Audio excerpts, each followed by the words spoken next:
Today, I want to answer the question, why even go for the turtles?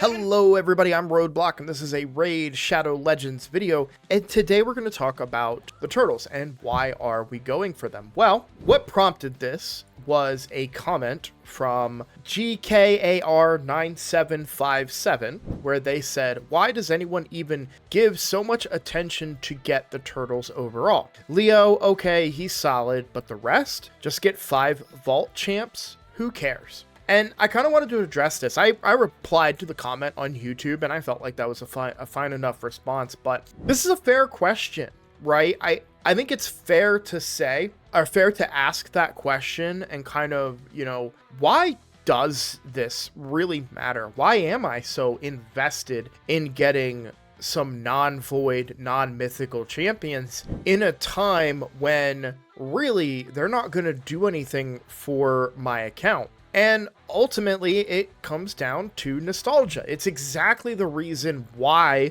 Plarium probably paid a high cost to get the turtles, or the rights to the turtles, in the first place, right? So we'll break that down a little bit. And there's also some really unique properties that these champions have that nobody else has, which sounds really cool. It looks fun. And lastly, are they really like that bad? Are they really just vault champions? So we're gonna break all of that down here today. First things first, let's go with nostalgia. So listen up, I just got a new promo link that you can use to follow along with me on my latest free-to-play adventure and get a free Elenaril, as well as 3 more powerful epics as you level up. Here's how to do it. Log out of Plarium Play and uninstall. Click the link in the description and register with a brand new email. Launch Raid and complete the tutorial. Go to your inbox and claim your first champ. Don't miss out on your chance to get Elenaril right after signing up, as well as Fayne,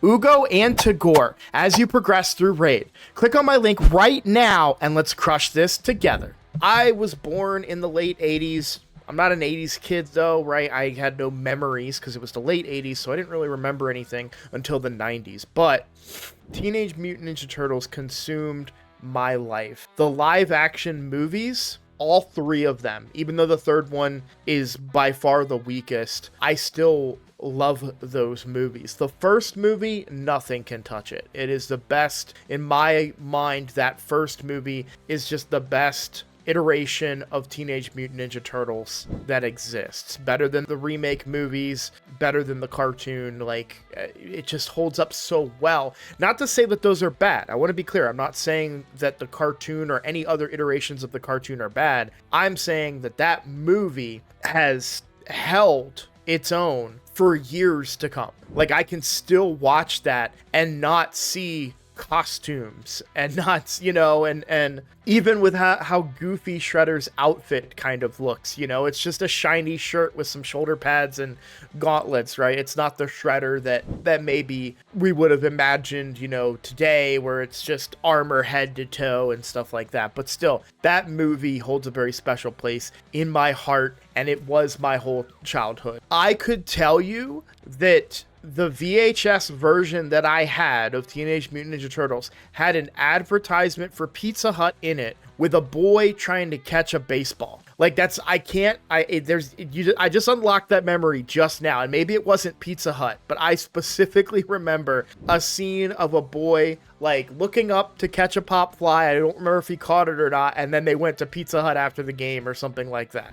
That commercial is imprinted in here. Now, obviously, I can't go back and watch it. I don't have the VHS anymore, but I watched that VHS so many times. I could tell you what the previews were for Teenage Mutant Ninja Turtles, right? So the nostalgia for me is the main reason I want these champions. And that's not just a nostalgia thing. That's not just a raid thing, right? So let's break that down a little bit. If we take a look at the game, one of my most wanted champions for the longest time was Cardio, and that was recent. I don't remember when I finally pulled Cardio, but I did eventually pull him. I don't use him, right? He's not a bad champion by any stretch, and that's not what I'm saying, but I have Padrig for ally attack and cleansing. I have revivers that can cleanse and just straight up revive without relying on the revive on death debuff, which can fall off and then you get screwed. And I have better healers, and I have better speed auras. So really, like, all of the little things that I get special out of Cardiel, I kind of have other champions that can already do all of those things. Again, love him, still use him in certain areas of the game, but why did I want him so badly when I had champions that did what he did before I got him? Because look at him. That's why, right? He looks incredible, and that is why I want him, plain and simple. And I don't think that's wrong. I don't think that there's anything wrong with me being interested in a champion because they look cool and wanting to have them in my collection to say that I have them. That's part of the game, right? That's part of why we played all sorts of different collection games like Pokemon and things in the past. It's about getting the really cool champions. Yeah, we want the powerful ones too. The ones that look cool are also just as exciting. And he is one of the ones for me that looks really, really cool. My other favorite, like from a looks perspective that I really, really want, just also happens to be really, really good, and that's Toshiro the Bloody. I want Toshiro because he is really, really good in this game, but I also want him because I think this is one of the coolest skins in the game to date. Just absolutely love this one. Super, super cool, super badass, and just, again, it means a lot to me, you know, the way that some champions look, more so than what their power level may or may not be. So yeah, it's nostalgia, it's how they look, and that kind of gotta catch them all mechanic or concept, right? So now let's kind of talk a little bit more about the turtles themselves, right? This assessment that the turtles are vault champions. I actually really disagree with that.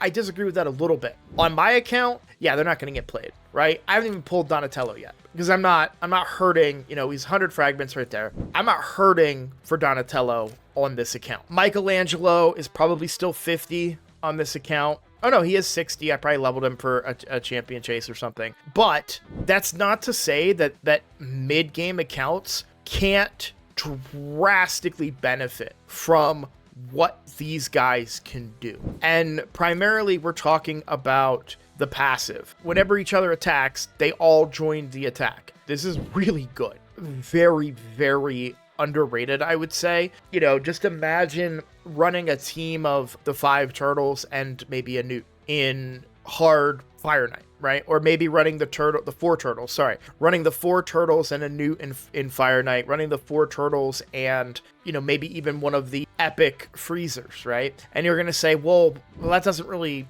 do a whole lot. But when you consider that if you have them fast enough, you're going to bring that shield down quicker than any other ally attack mechanic that I currently am running, right? My current team runs 2 ally attackers, and that's, you know, several hits per, but you're talking about a 4 out of 5 are joining an attack for 4 attacks in a row. I mean, that's practically 4 ally attacks back to back to back to back if your speeds are correct and you're faster than the clan boss. So, you know, I think that is got a ton of value in that passive, and not just for Fire Knight, but other areas of the game too, where you can just, you know, manipulate that and use that in different ways. I think their abilities are going to be super, you know, are not going to be these game-breaking abilities or anything like that. But I do think that they're very good for a mid-game account that is looking for a good team to put in place. I don't know that you can get much better than this, right? I mean, you have a decreased attack here, you have a decreased defense, self-buffing increased attack, and then all the ally attack stuff, right, in Michelangelo. And then if we take a look at Donnie, you're getting a bunch of healing here out of the A1. You're getting increased speed and a cleanse, right? And I'll tell you right now, my free-to-play account, the one that I played for so long on, you guys, a lot of you watched me go through that. Donatello is the exact champion that I need on that account, right? Unfortunately, that account is just not developed enough. I haven't touched it. I don't have resources saved up to have gone for the Donatello fusion, but Donatello would have been game-changing on that account. He is a increased speed champion, a cleanse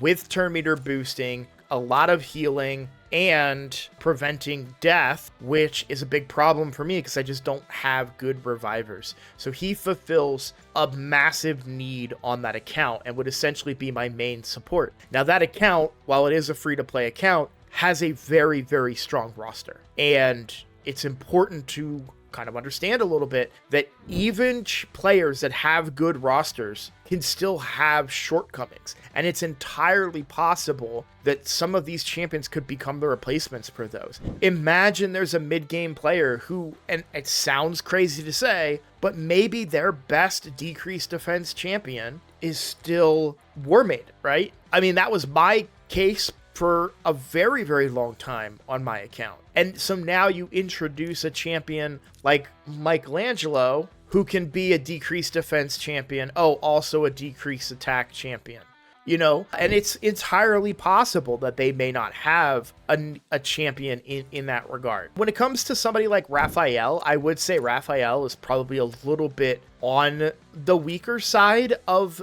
the turtles, but not useless. Ignoring shield and block damage is something that players need, and they may not have a champion that can do that already. Block reviving on an A1 is a sorely underestimated capability. I mean, this is why we love an epic in Phenax, and we have a turtle that can do it. Granted, I don't know if this hits as hard as Phenax's A1, but still the concept is there. Being able to get a block revive can be very, very valuable for different champions in different areas of the game, for different bosses even, like Amius. So it goes a long way when you think about some of their abilities. And we haven't talked about Leo, who, you know, arguably even the commenter said, yeah, Leo is pretty decent, but it just gets even better with Leo in that group. They all get better within that group as well. So, well, I guess Leonardo really just becomes the one that gets all the power,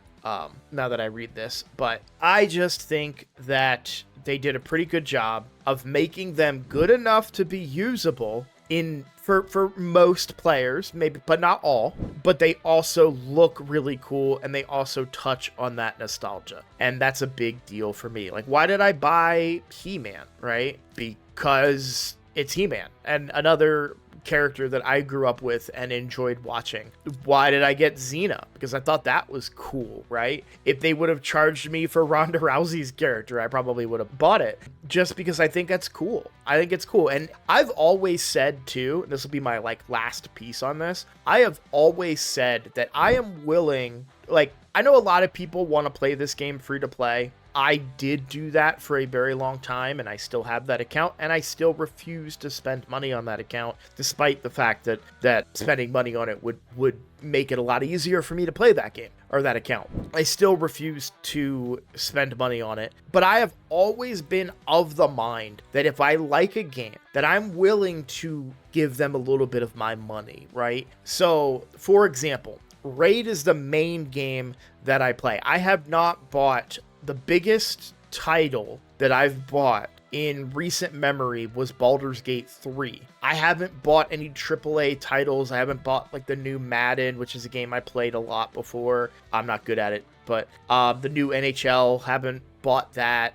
There's other games and strategy games that I've been excited for. They came out and I didn't buy them, and I didn't invest in them. And what was the reason for that? Because I'm enjoying Raid still, and this is my main game, and it occupies me a lot of the time. I am more than happy to reward Raid with some of my money, even when I didn't have any before I had the job.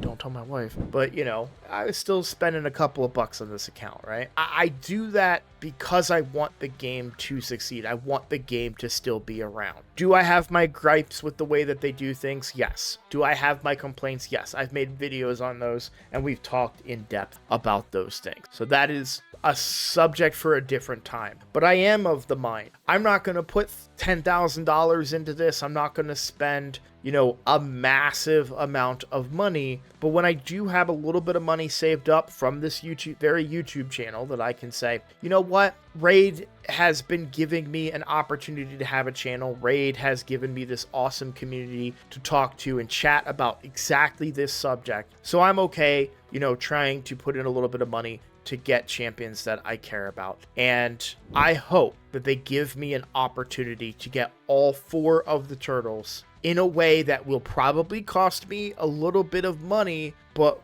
won't feel impossible.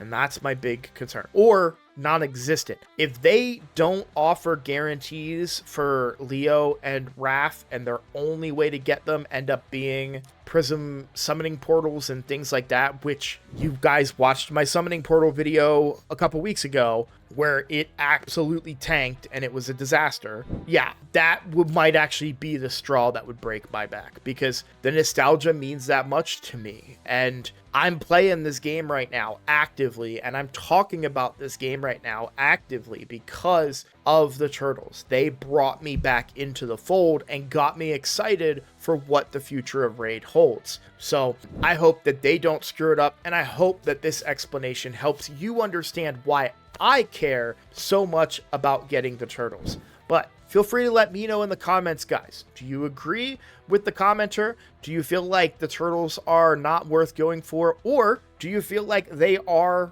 just as special to you, if not more special to you? Please let me know in the comments, because I would love to hear your guys' takes, and maybe I make a follow-up video to this using your comments. Either way, I just want to say thank you all so much for watching. If you are new, please consider subscribing. That is the best way to support my channel. I'm still trying to grow this and see where it goes. Maybe one day it takes over as my main profession, but right now it isn't. And I just wanted to say that I look forward to seeing you all in the next video. Take care.